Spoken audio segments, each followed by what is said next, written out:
Hello viewers, আসসালামু আলাইকুম। আশা করি সবাই ভালো আছেন।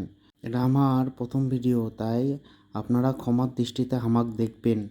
আমি বগুড়ার সোল, তাই বগুড়ার ভাষায় কথা কতে আমার ভালো লাগে।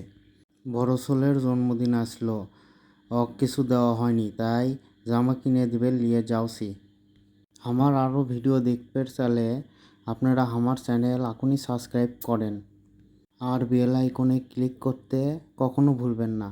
আমি থাকি কলোনিত, সে থেকে অটো ভাড়া করে নিয়ে রানা প্লাজার যাচ্ছি সোল আরঙ্গের থেকে ড্রেস লিবি বলে। আমার সোল এক একটা লাশ সাহেব, অন্য কুটিকার ড্রেস পরে না তারা। আমার সুখী ফ্যামিলি বাড়ে, 2 বেটি আর 1 বউ নিয়ে সংসার। তো মূল কথাত আসি, করে শহরের বগুড়া শহর ছেড়ে উন্নতি যায় থাকতে হামাকরক ভালো লাগে না। বগুড়া হামাকরক টানে। বগুড়োর দই যেমন বিখ্যাত, বগুড়োর মানুষগুলোও তেমনই বিখ্যাত। কার ক্যাঙ্কা লাগে জানি না, কিন্তু আমার তো 7 মাথাত না গেলে পেটের ভাতই হজম হয় না। কেউ যদি বগুড়োর নিউ মার্কেটত একবার ঢোকে, তার সময় কোন মিন্দে যাবি ওই নিজেও কবের পাবি না। আপনারা যদি বগুড়ো দেখতে চান তাহলে বগুড়োতে এসে থাকা লাগবে, না থাকে বগুড়ো সুখ আপনারা লিবের পাবেন না। আস্তে আস্তে আমরা জলসইতলা চলে আনু। জলসইতলা বড় লোকের মার্কেটের জায়গা। এটি হামার লাকান মধ্যবিত্ত করে কোনো স্থান নাই। হামাকরের জন্যে বগুড়া নিরাশ করেনি। হামাকরের জন্যে বগুড়া হকার্স মার্কেট তৈরি হচ্ছে। হকার্স মার্কেটত অনেক কম দামে এক্সপোর্টের কাপড় পাওয়া যায়। হামাকরে বগুড়া ব্র্যান্ডের দোকানেরও কোনো অভাব নাই। কোতে কোতে চলে আনু আমরা রানা প্লাজাত। 2 বেটির 2 হাত ধরে আমি লিয়ে যাচ্ছি। সিঁড়ি তুলতে তুলতে আমার জীবন শেষ।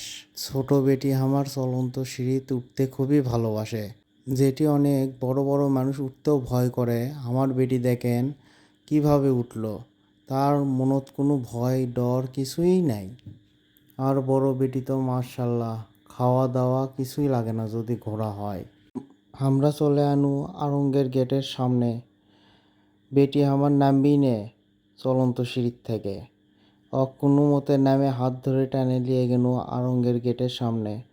আরঙ্গের ভেতর ঢুকে ছোট বেটি দেখি পুতুল নেওয়ার জন্য ব্যস্ত হয়ে গেছে। টানাটানি শুরু করে দিছে পুতুল নিয়ে। একটা পুতুল নিলে হয়, 2-3টে একবারে লিছে। আরঙ্গের ভিতর লুকে লুকে ভিডিও করিচ্ছি আমি, ওরা দেখলে তো ফাটাবি, কারণ আরঙ্গের মধ্যে ভিডিও করা নিষেধ। বড় বেটির 2টে ড্রেস, আমার 2টে গেঞ্জি কিনে নিয়ে চটাং করে চলে আনু আলতাপুন্নেসা খেলার মাঠে, এটি লাভ হিলাতে। অনেকদিন গ্রিল খাওয়া হয় না, তাই গ্রিল খাবার আনু। এটকার গ্রিল আবার হামাগরে সবারই পছন্দ। এটকার পরিবেশ অনেক সুন্দর আর খাবারগুলো খুবই টেস্টি হয়। এটি বাচ্চা করে খেলার জন্যেও জায়গা আছে, প্লে জোন আছে। আমার 2 বেটিকে লাগিয়ে দিছি খেলার জন্যে, তারা খেলিচ্ছে। ওরা খেলুক, আমরা খাওয়া শুরু করে দিই।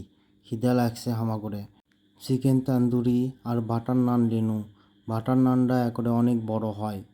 খাওয়া দাওয়া শেষ করে বাড়ির যাচ্ছি নুই, তো হঠাৎ মনে হলো হামাগরে তো স্ত্রী নষ্ট হসে, স্ত্রী কেনা লাগবি। তাই মফিজ পাগলামোর আরএফএলের শোরুমত গেনু। বাপরে, ভিতরে ঢুকে দেখি মেলা জিনিসপত্র আছে। এটি হাঁড়ি পাতিল থেকে শুরু করে সব কিছুই আছে, ফ্যান পর্যন্ত আছে। এর থেকে আমরা অনেকগুলো ইস্ত্রি দেখনু, 2 নম্বর ইস্ত্রিটা লিনু। এরপর অটো ধরে বাড়ির দিকে চলে গেনু। আর হামাগরের জন্য আপনারা দোয়া করবেন, আরও ভালো ভিডিও আপনাদের উপহার দিবার পারি। ধন্যবাদ।